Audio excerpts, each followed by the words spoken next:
welcome to another episode of Your Life, Your Way, where we talk about just that, living life on your terms. I have a very special guest today. Kate Godfrey is a wife and mother. She is all about building strong bonds and raising her children. But she's had a very unique experience that I'm going to let her share today because it really gave her an opportunity to learn a whole lot about raising a lot of children. What is successful parenting and what is conscious parenting? How do we find the balance in everything that all it takes to raise children? That's what we're talking about today. And I hope you will find some interesting points and tips that will help you navigate your own journey of parenting. And here is Kate. Good morning, my friend Kate Godfrey. I'm Good morning. so honored to have you here, and I'm excited about our topic today. Thank you. I'm excited to be here. It is my most joyous. There aren't words to describe. I keep trying to find the right words to describe motherhood in my experience, and I have not been able to find the words. But motherhood is just wow. Yes. And you have two children of your own. Yes. But you've had a very interesting journey, and I love catching your videos that you release onto social media, Facebook and Instagram.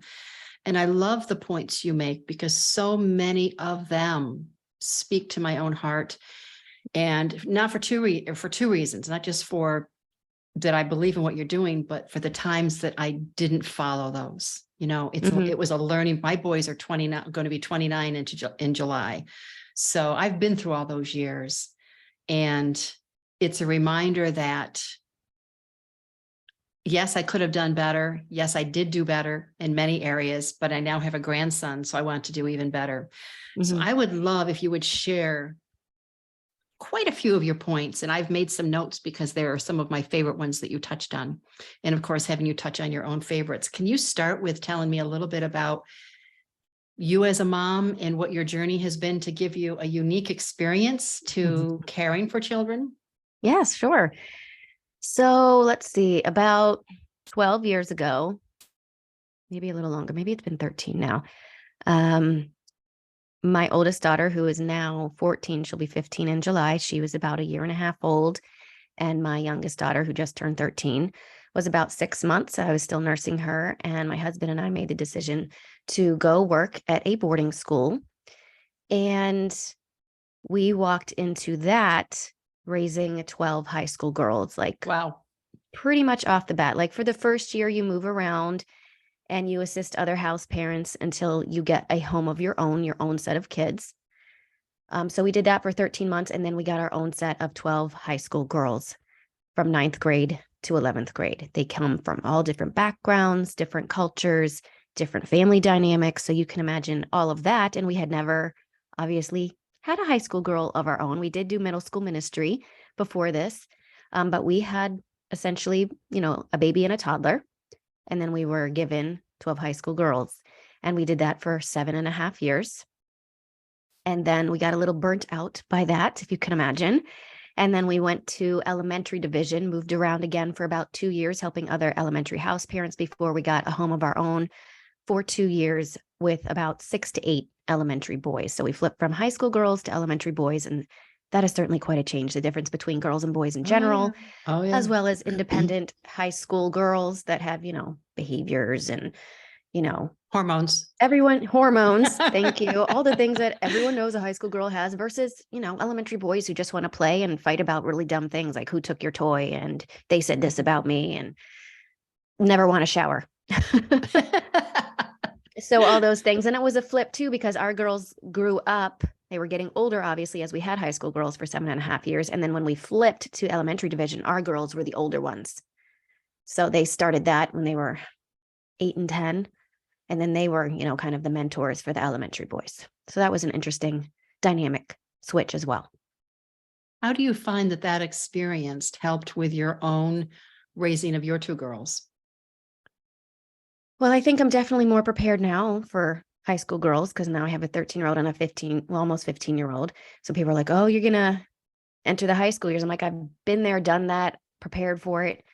But I think it taught me a lot of things early on that I probably wouldn't know now and would not have obviously had the experience of to raise my girls better and to, some of the main points that are important to me are setting boundaries and disciplining in love and making sure that there's that strong bond and strong connection with your kids, on all levels, and explaining things to them and why you're doing this because you love them, and I think it's really important for them to have strong bonds with each other as well, and making sure that we have a strong family unit. I think that's something society has really lost and got away from, is having a strong family unit. Everybody's kind of just going wherever, and a lot of parents are tapped out and they're exhausted and they're not really able or sometimes willing to spend that time with their kids. Everybody's just kind of on their own path and like ships passing in the night because Yeah, everyone is that's so hard. busy with their overloaded schedules. Yeah. A lot of people aren't even eating dinner together anymore. And that's a great time to come back together as a family and talk about your day and talk about what's going on. You can really get feel the pulse on what's going on with your kids and start to read into things maybe that they're saying, but there's more issues under the surface, things like that. So yeah. It is different. It's definitely and changed. I can remember that's one thing that I did bring into, we both did brought into our family and raising the boys was sit down family dinners. And we Yes. did that all the time Yes. for, And that, we just did that. I mean, it was just a fun, important thing to do. mhm, And I think some of that is lost. I mean, the psyche today is work, work, work, work, work, go, go, go, go, go. mhm, And also, and maybe it was easier for us because we had twins. So we went in one mhm, direction, but it's right. also hard because kids are involved in so many things, whether they want to be or not. Mhm. Um, and that's a whole other conversation. Yep. So families are going in multiple different directions, and that can be exhausting. I was just talking to Yes. a mom about that and what she was going through, and it's a tough road, and how to know where to draw the lines. And it's so easy to get caught up in society's views of, and that's my big thing is, society views on Mm. how things should be, and then bringing the generational Right. conditioning into the Right. relationship as well. Can you talk a little bit about, this is one of my big things in having a grandchild. I mentioned before we got going here that this is really important to me, in the bad good, saying, oh, Mm. you're a good boy, or, oh, that's bad. I Mhm. can't stand that, because the Mhm. last thing I want is for children to think that they're bad. Right. Of So course. can you talk a little bit about that? Yeah. It's funny that you bring this up because I just did a reel on this yesterday, being very mindful of the words that we use with our children. And, we're human beings, we're parents, we get tired, exhausted, annoyed. Kids have a lot of energy, and sometimes you just need a quiet moment to think. And, it can just be easy just to say, you're so annoying. You're so, fill in the blank, or, speaking to them, like you said, as bad or good instead of the behavior as bad or good. So even in saying this, like, we're going to mess up. We're going to default to that because it's natural, human expression, human emotion. Um, so it's not like I've never, done that at some point in my life, obviously, but I think it's really important, especially with younger kids who really internalize those messages, to say that the behavior is bad, or even saying, I'm disappointed in your behavior, and explaining why you're disappointed and the behavior, so they know concretely what you would like to see next time. And even having that conversation with them while you're disciplining them, like, what do you think you did, wrong? Why do you think I'm upset about this behavior? Have them give you feedback about why you think, or why they think that. And then, based on what they said, you can have that conversation with your child. And you can even have a conversation, regarding the consequence. Like, what do you think, mom should do? What do you think grandma should do? And sometimes they're really harder on themselves than I would be. I'm like, oh, all right, that works for me. Sure. You chose it. Um, and the whole point behind it is to really teach to the behavior, and continuously have that conversation, now and as they grow, to say, I'm teaching you this now. This is an important life skill that was constantly said to our boys and our high school girls, these are life skills we want you to develop and learn now so you will be more successful in the future. So you can be set apart from the rest of the kids you're going to be competing with in college, for jobs, whatever it is. You want to be set apart. You want someone to look at you and be like, they're different. And why are they different? Because you know how to be respectful, because you know how to, jump in and help without being asked, because you know proper etiquette and all of those kinds of things. And children are very moldable and malleable when they're younger. And if you can teach that as they're growing, I mean, that really sinks into their heads, their hearts, that starts to become part of their psyche, their behavior, and then it will continue on. And people will look at them as different, be like, oh, that's a very respectful young man. That's a very, helpful young woman, and all of those kinds of things. So really just having that constant conversation about why we're trying to teach this, so they understand it's not just a one-off of you did this and now this is your punishment. You don't get any, I don't know, screen time for the weekend. You can't go to your friend's house because of this. And then there's no understanding behind it. They're just punished, really. And it's also not I used to hate that, because I said so. My mom used to say it, because I said so. Well, Yes. I'm a why person, and I've been a why person since as far back as I can remember. Well, why? That doesn't make, it's not to me, that's not teaching. Right. And I think that is also a delicate balance, because like, even with my own children, especially one is a little bit more stubborn than the other. Must have gotten that from your husband, right? Must have gotten that from your husband, right? No, definitely not. I'm the stubborn one. We can be stubborn in different ways, but yeah. But she'll know why. And then so sometimes there is that point after the third time, like, oh, I've said it 2 or 3 times, I've explained why I need you to do this. Maybe we need to get out of the house on time, or maybe this is, whatever the reason is. And then it's like the third pushback. And it's because I did say so. Because you also need to learn to listen when somebody, whether it's your parent, your coach, your teacher, they've asked you to do something, and everything doesn't have to be met with a why. Sometimes you do just need to listen, because when they're out in the workforce, you cannot question your boss every single time you're told to do something. That's true. You just have to do it.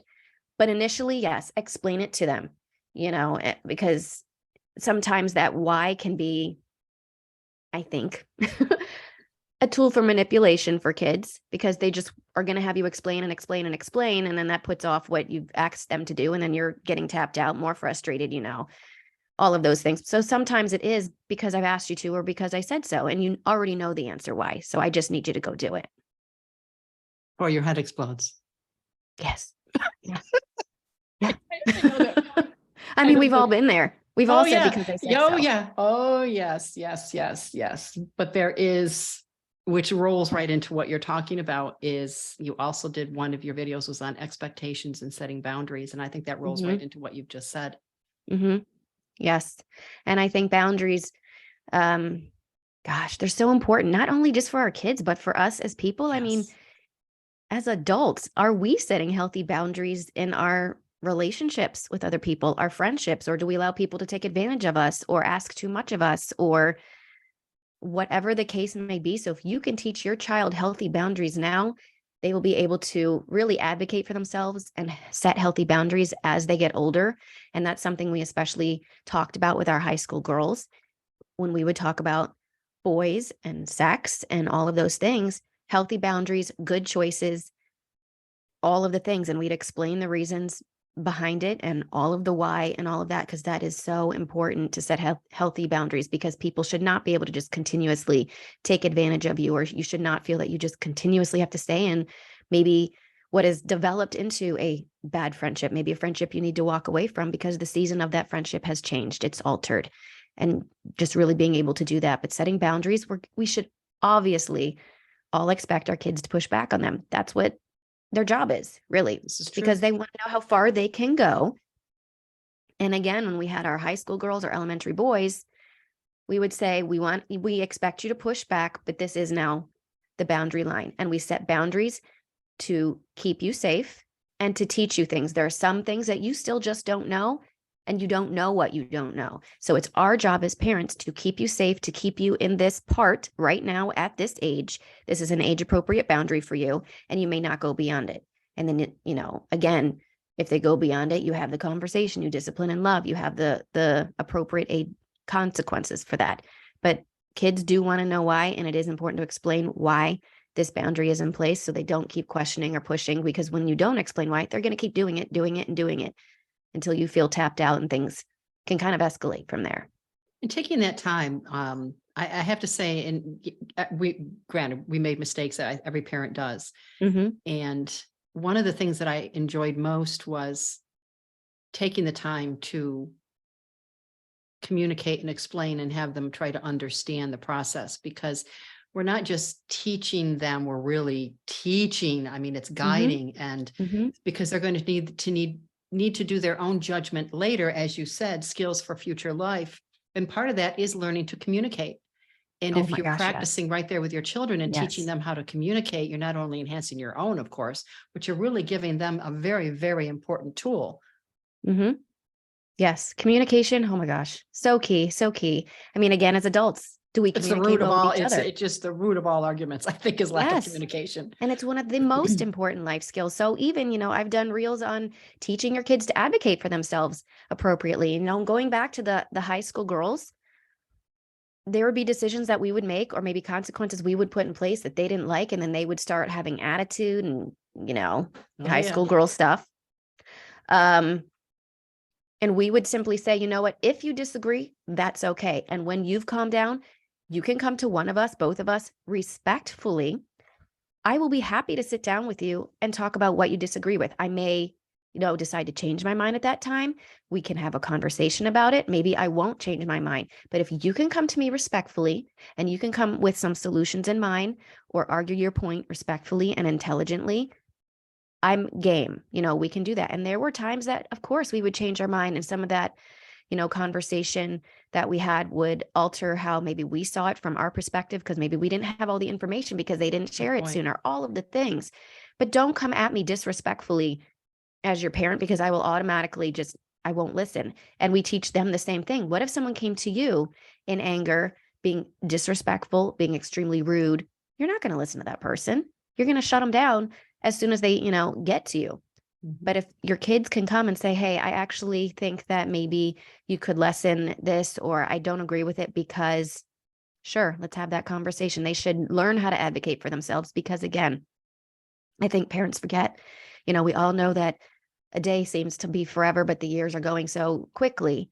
Our job is to raise successful human beings who can be productive in the world, who can be kind and respectful to others, and all of those things. Are not going to be with us forever. So if we can start this from the ground up when they're young, and even for people who weren't able to do it or didn't know any better when their kids are young and now they have preteens or teenagers, it's never too late. Will it take longer to instill those things because it's brand new for your kids? It's brand new for you, of course, but it can still be done, and you can still instill those things and have that good communication. And it's also key to communicate respectfully with your kids. To treat them like human beings, not just, peons, or, you're just a dumb kid. What do you know? They're still trying to learn and figure it out. They're trying to figure out who they are. And it's your job to teach them and guide them. So being respectful to them as well. And it's a great opportunity if you had that type of interaction experience with your parents. And I'm not saying any negative about the parents, because like I said, we don't know what we don't know. And things are passed from one generation to the next. Oh, and absolutely. If you had that uncomfortable experience, you didn't have that, this is an opportunity for you to break it and teach your children differently. Yes. And then they can take it and teach the world differently, teach their children differently. It's just a beautiful thing to break those cycles. And I think even when we do mess up, because even just yesterday, I woke up feeling tired. I was not in a good mood. And there, things that frustrate you when you point things out in the house. You've asked your kids to do it, and you've asked your kids to do it. And like, I even tell my husband sometimes, I'm like, I don't know why I don't take my own advice. Like, I know how to get my kids to listen the first time, but sometimes, practice you're tired and you don't follow through. So, it's stupid stuff. Like, you ask for special drinks or snacks, we get them, and then they sit and they sit and they sit and they pile up. And I'm like, So I was not yelling at my daughter, but I was very frustrated in the morning driving to school. And, then at the end of the day, after we had some space from each other, I was at work and she was at school, we apologized to each other. Like, she's like, I'm sorry for, being upset and not taking responsibility. And I was like, I'm sorry for being upset and, a little over the top. and how I felt about this particular issue. And, there's going to be those moments. There's going to be stupid things that you're just tired from a long week or a long day, and something that you asked your child to do and it's still there, whatever. It could be anything. It just kind of sets you off. And then you just have to take a minute and be like, you know what? I really shouldn't have gotten so upset. I'm sorry. I, spoke to you in that tone, or maybe you yelled, all of the things, but coming back and apologizing, that's huge too. Because, obviously with high school girls, and as many of them as there were times, of course, that I messed up and I would yell sometimes or get overly upset, and as did they. But I would come back and apologize, and that threw some of them back a bit when I would apologize. And they'd be like, it's fine. I was like, no, it's actually not fine. I shouldn't have said that. I shouldn't have done it in that way. This is how I was feeling, but that's not an excuse for it. It's just the reason why, but it's not an excuse. They learned to apologize to me when maybe they came off too hard. They would come and say, I'm so sorry, Mrs. Godfrey. I shouldn't have done that, And then that's part of the communication. It's part of being humble and respecting each other, realizing you're both human. And then I was just going to say, you're teaching them to remember that you're just human, and we Yep. take steps back, 2 Yeah. forward, 3 back, 4 Yep. forward, 1 back. It happens. Yep. It's a review 'Cause process. Yes. And there's no point in holding grudges. Like, I can't believe she said that. No, Mhm. apologizing, because a lot of them probably never heard that from their parents, or weren't taught to apologize to people. You just do Yeah. what you do, and that person, who cares? But here you live with other people. You need to respect them. You need to respect your roommate. You need to respect your housemate. You need to respect your house parents. All of the things, we'd hold them accountable for things that happen at school. A big message for them too was, it's not just what happens in this house. If you're being disrespectful to your teacher, you're being disrespectful to your coach, you're blame shifting, we're going to go deeper on that issue. And I would say to some of them, I was like, you will go apologize to your teacher after you've had time to think. I want you to apologize to your teacher meaningfully.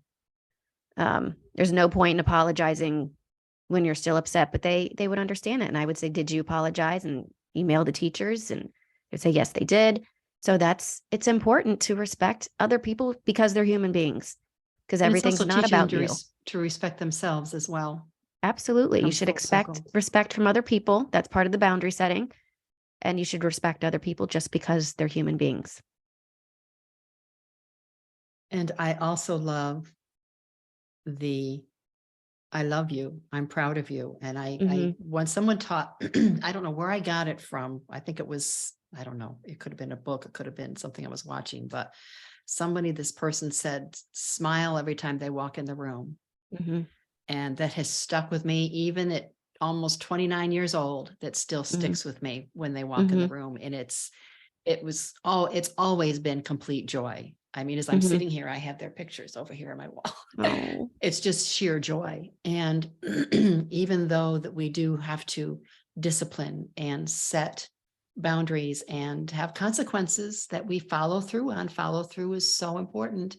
yes. That I love you and I'm proud of you is so important, and Yes. showing them. And it's not just teaching you from your own heart, but it's security for them. And it's a lesson out into the world. So how do you feel about all of that? Well, I agree. And I think you and I both know that generationally, a lot of probably, I guess, my mother's generation, I guess, maybe would have grown up with parents who didn't say it, but it was just supposed to be known. Well, they knew I loved They them. know. Yes, they know. Mhm. They know I love them because of what I do for them. I don't have to say it. And I think that has shifted in terms of how people parent now. But I do definitely think it's important to tell your kids every day, I love you, or I'm proud of you. Really just for the fact for who they are. I think we can get really distracted sometimes by the achievements, because while it is good to say, I love you and I'm proud of you because you did whatever, you got a great test score, you did really great in that sport or in that performance. That's very important as well.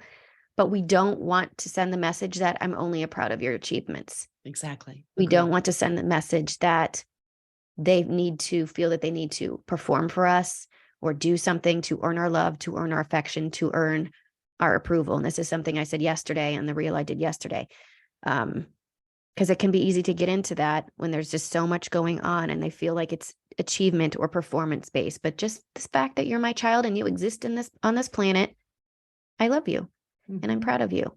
And, it's very important too that we let our kids be who they are It's okay to have hopes and aspirations for them, of course. We're all going to have that, but not, putting them in a box so much because of what we expect. Well, I Mm-hmm. wanted you to be in this sport, but you love to read. And I'm frustrated that you don't even like sports, or you're more artistic and not sporty, or more, sporty and not artistic. We can really subconsciously and sometimes consciously push what we want or what we love onto our kids and make that an expectation for them. Even some parents with colleges, I want you to go to an Ivy League school. Why? Because you went? Yeah, I Because agree. it is, you want some plaque on the wall someday? What if they don't want to go to an Ivy League school? What if they don't make the grades to go to an Ivy League school? Can you still be proud of your child because they went to a community college? Or maybe they don't go to college at all. And I've had my kids ask this several times, especially Trinity, Mom, what do you want me to be? Or where do you want me to go to college? Or do you want me to go to college? I said, it's really up to you. I want you to be successful. I want you to do something you love. That's the most important thing. And whatever successful means to her. I mean, you're not coming back to live here. So you do Well, need to be able to and if you do, there's a time limit. support yourself. Right. Absolutely. But to be able to support yourself, and, whether you live in an apartment or a house or a town, like whatever you want, I want you to be able to have a successful relationship and successful friendships and do something that you're passionate about and that you love. Now, maybe that won't be your very first job, and you might have to find your path and you'll land on it someday. But if you want to go to the military, great. If you want to open your own business and be an entrepreneur, great. Do something that you want to do. I support that. I've never had any, and this is just me, but any specific ambitions for my kids. I just want them to do well in school. And even that looks like sometimes, they'll beat themselves up because they got a C. I'm like, did you study your hardest and do your best? Yes. Okay, fine. Fine. Agreed. You're not going to be the strongest in every subject. You're not going to, maybe get an A on every test. I'm not going to come at you for that. I just expect that you will do your best and apply yourself and see where things go. And it's interesting when you bring up about school and then in children find, because I firmly believe find your way. Everybody's here for their own journey. And there Yes. was a time that, I mean, I knew we're mothers, we know our children. Mm-hmm. And there was a teacher who insisted that one of my sons had a reading problem. I said, no, he doesn't. And it became like a power thing where he's gonna read this and so she said, he needs extra help. I said, okay, we'll humor you. We had one session with an extra help teacher. She says, he doesn't have any problem reading. He's just being forced to read something he has no interest in. Yeah.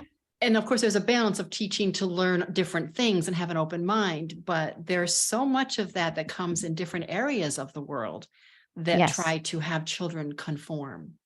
Yes. And you really have to be an advocate for your children and really be aware. Have you found that at all in your own path with all of these children? I haven't really, because unfortunately, many of their parents weren't that involved. And so they were coming generationally from single moms who had kids. They were raising them on their own. They put them in the school because everything was taken care of at the school, 100% financially, medically, everything. And a big message for our girls, we, like I said before, we talked a lot about sex and relationships. We were very open and honest with those conversations because we wanted them to know. And some of our girls did go on the path to college. Some of them didn't. And some of them got pregnant shortly after graduation, but they still have chosen to be mothers and they're doing well. And that is their path. I just don't think that coming from a lot of their family backgrounds, there was really any expectation, because a lot of and while college is not the be all end all, a lot of their parents did come from, maybe high school degree, no college background, no, business background or military. There was just really nothing for them to aspire to. So we would say the same message to our girls: whatever is the path for you. If you want to do military, if you want to do what they would call world of work, go straight to work after you graduate, great. If you want to go to college, great. And some of them, again, and I think this is also really important for parents, our kids are going to make decisions no matter how much we pour in and teach and correct and guide. They're still, once they're 18 and out of the house, make their own decisions, and they're going to make mistakes. As we all did. Yes. And that does do. not necessarily reflect on you Right. as a parent if you've been the parent to show up for your kids, to love your kids, to teach, correct, guide your kids, all of the things. If they make a poor decision, sometimes they've just made a poor decision. And even when they're older, hopefully, because you've been that parent to show up, teach, correct, guide, all of the things, they're going to come back to you because you have that strong bond, because you have that strong relationship. When they're 18, 19, 20, 25, 30, they're still going to come back home or call you up and say, what do you think?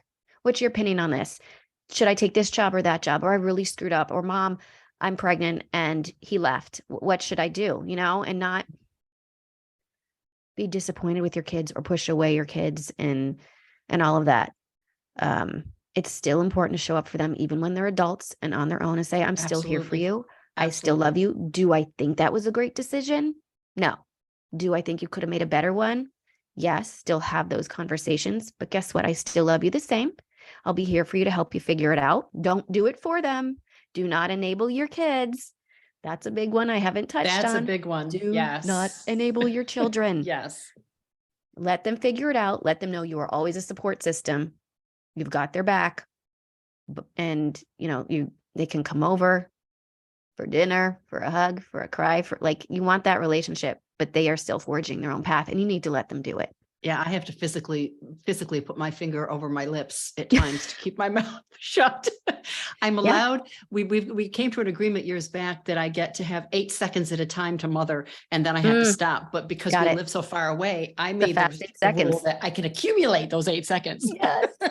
But there's times, and I have to be respectful because they're grown men and they're living their lives. And I've learned to stop myself. It's not easy all the time, but it's hard. You always want to protect your children. Of course. It's never going to go away. Yeah. And I'm a very strong, independent woman. I've always been, very independent. And my mom, I will say, has never over mothered me or, the helicopter parent, so to speak, or always been in my business and you should do this and you should do that. I know a lot of people struggle with that or with the in-laws. My dad was a helicopter parent. I haven't touched on that one yet either, but that does not serve your kids. It does not serve you. No, it didn't. But yeah, so I think my mom just let me figure things out when I graduated college and got my first job. And I figured, did a few jobs initially because I was still trying to find my footing and find my place. What do I really enjoy? And all of that. But she's never been overbearing and, well, you should have done this. And why are you doing this? Or questioning my parenting decisions. She's always just been supportive. And I figured things out and moved along. And, some people, like I said, deal with parents or in-laws who just are constantly questioning their parenting decisions or feel that they have the right to say something about their parenting decision. It's like, your time's up. I love that. That might be the title of this podcast. I think there's important things. Like if you, for example, like in your stage as a grandmother, if you saw something you really disagreed with your own child versus, treating your grandchild a certain way. I'm not saying that you should never say something, especially if it's something, very inappropriate or maybe way too harsh, like, hey, but you would pull your own child aside and say, hey, I really know it's not my place, but I think you maybe went a little too hard, whatever. But just the constant it's unacceptable things or the comments that some people have to deal with from their parents or their in-laws. Nope. The last time I was visiting my son and daughter-in-law and my grandson, they have a 2-story, and he's not of the age yet where he's climbing out of his crib and all of that. And they do have a gate at the bottom of the stairs. And I couldn't help myself. I said, when are you going to put a gate at the top of the stairs? His mom, he's not. I said, but just humor grandma, because they're just that whole image, creating that whole scene in my mind. Well, a few days ago, I hear my phone go off and I get a text message of a picture of a gate now at the top of the stairs. Yeah. Because any moment, I said, yes, thank you. Yes. Because any moment, as we all know, you wake up one morning and they're out of the crib. Yes. And it just happens. So yes. So things like that, what I'm saying. But I think, and I hadn't heard this term before, like maybe a year ago, but that's part of what conscious parenting is. At first I was like, what is this conscious parenting? I like that. Yes, exactly. Yeah. And it's not my term, and there's tons of books on it now. But I think part of parenting well is it really goes back to the parents, or even, in your case, grandparents, of, how you want to interact with your grandchild now, is really being conscious of, okay, like, what are my opinions, thoughts, my biases? How am I projecting them, if you're projecting them, onto your child or your grandchild, or my expectations? Am I doing it consciously? Or, really trying in those moments when we are frustrated and we are overwhelmed and we are tired, are we snapping at our child from that? And can we, like, kind of take that moment and be like, okay, I've had a really long day at work. I'm really tired. What they said kind of just triggered me. Why did it trigger me? And I need to make sure I measure my words right now, because I am tired and frustrated or overwhelmed, that I'm not snapping at them or saying something I can't take back because of what's going on with me. And again, we're humans, and it's hard, and we're going to screw up, and our kids are going to screw up. But really being conscious of our expectations, our thoughts, our biases, and making sure that we're not dumping them onto our kids to conform them to what we think they should be. Exactly. And not letting them be who they are. And if I may share and add, one of my greatest memories, I was so blessed to be able to be home with my boys for a while, for quite a while. And one of my greatest memories is having no thunder and lightning, but pouring rain. And twin boys, what one doesn't think of, the other one always did. And they wanted to be out in the rain, playing in the rain. And we used to get this big puddle at the end of the driveway. And I said, you know what? Let's go. And we went outside, and we ran up and down the driveway, played in the pouring rain, sat down in that puddle and just splashed. And we were absolutely soaked and filthy, but we had the best time. Yes. And don't miss the opportunity to allow yourself to be a child again. Yes. They are here to teach us. Yes. And remember to be a child, and just don't worry about all the stuff. Have fun. Yes. Go live, because you never know. I mean, especially in today's world, but I mean, any accident can happen at any time. Exactly. And they can be taken. And that can also be hard, within the day-to-day things that are going on. Or like you said, we as parents could be taken, and they have all these memories. And somebody mentioned to me recently in an interview that, and I never thought about it this way. I have a gazillion photos. We're of that generation where we just have a gazillion photos. And I find that I share a lot with my sons, and I want to remind them. And I didn't realize that subconsciously, probably why I do that so much is because once I'm gone, the memories are gone. My memories are gone. My experiences are gone. Right. And I want to be able to some way to have them remember those experiences, just because they were ours, but also for their own future and their own children. Right. Right. It's a beautiful thing. And even just doing that with your sons. Did they remember that moment? That memory? Yes. Yeah. So that was impactful for them. And that's something they can carry on and, remember those, and, like, forget the homework and forget this. Like, let's just go do something. And that can be hard to do sometimes, because, like, well, but what if, but we don't have the time, and the things, all of the things. Take the time. Yeah. Right. So as a mom, I'd like to have you finish off, if you would, with, you have so much knowledge, you have so much experience, and trial and error, steps forward, steps back. How have you, because you've had so many children that were in your care, and, beyond your own, but how you as a mom took the time to refresh yourself, to rejuvenate, to renew, to bring yourself back to being a calm, good human? Yes, that's a good question. Well, while we were house parenting, so in high school, I did track and cross country, and then I didn't do it for a long time. But when we got back into house parenting, maybe a year or two, I started running again, because there were other house mothers who ran. So sometimes we'd run together, or, I really like to just run by myself. Even my husband, who he will run with me sometimes, but he'll be like, do you want me to run with you? I'm like, not really, no. I like to just have that space. I think I'm like 50% extrovert, 50% introvert. And I need that time to just be with myself and my own thoughts, and just no one else is expecting anything from me, needs me to do anything, all of that. So running is really important to me, and exercising, because I do feel so much better after that. Honestly, and I wish I still had more time to do this sometimes, even after moving, away from the school where we worked most weekends, just chilling with Netflix or a movie, and having a glass of wine, or, I need to pick up a really good book again and just getting lost in a book, spending time with my girlfriends and just Fueling that catching up. fire. Mhm. Yes, and being poured into and also pouring into them, because you Yes. haven't seen each other for a while, and hearing stories and all of the things. It's so rejuvenating. When I see my girlfriends, like every once a month now, one of them, organizes, we meet at the same place, and whoever can make it comes, and we just catch up. And that's been so fun and so rejuvenating.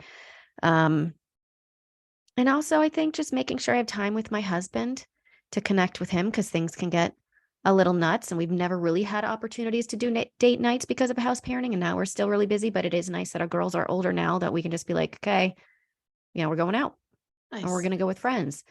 But yeah, I think that that's a great question. And I think it's very important. That's also a really strong message I have for moms, to not feel guilty and Exactly. take the Thank time you. to recharge, because when you're, it's like the cliche, I hate even using it, but you can't pour from an empty cup. Yeah. If you're exhausted, you're going to get to that point where you're resentful, and you're going to get to that point where, like, everyone needs something from me and I have nothing left to give. And I don't even want to be around these people, because they all want something all the time. And I'm, dried up. I have nothing left, and I've done nothing for me. And that's not a good place to be. And that's when a lot of problems can come. Beautiful. You've shared so much, and so much is so important. And there is so much more we could talk Oh, about. yes. Oh, yeah. Oh, yeah. But I thank you so much, so much. Thank And you. where might someone reach out to you and connect and talk about possibilities of how they might learn some more about your parenting experience that might help them? Yeah, sure. So I tell people that they can always email me directly at authentikate22@gmail.com. They can send me, if they're on Instagram, they can send me a direct message, or, an Instagram message, and reach out that way. Or on Facebook Messenger, you can direct message me, and we can have that conversation that way. And if, I offer right now free 30-minute parenting coaching calls for anybody who needs help in any particular area. I can give you tools and strategies for that.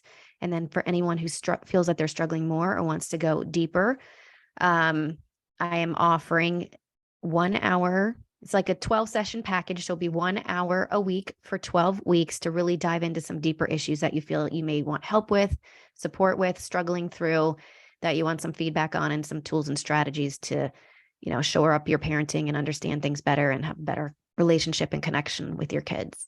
Beautiful. Well said. Thank Thank you. you so much. And I Yeah, of appreciate you being course. here. And I'm sure my listeners, excuse me, are taking away many good points that they can put into practice themselves. Awesome. Thank Thank you, you. Kate Godfrey. I appreciate it very much. Of course. I appreciate you. What was your biggest takeaway? I think mine was letting our children know that what we're trying to teach them are life skills for their future. I think it really just sums it up for me. Mine are 29. I'm still going to be teaching them life skills for their future, as well as my grandchild. I hope you took away some points today to help you. And, parenting has its ups and downs. It's no matter how calm we may try to be, there are always steps back. I mean, we are human, and that's important to remember, that we are human. Our children are human, and it is a journey of ebb and flow, and compassion and grace and forgiveness and communication is critical. If you know of someone else that might benefit from today's episode, please feel free to share it with them. We're trying to build this episode to help as many women as we can to find their way, their way. Also, if you can find it in your heart, I would love a review, maybe some stars. Again, growing the podcast so we can serve as many women as possible. Thank you so much. I'm blessed and honored and grateful to have you part of the Your Life, Your Way community. And if you'd like to reach out to Kate, I will have her information in the show notes. Thank you. Have a wonderful day. Peace and blessings.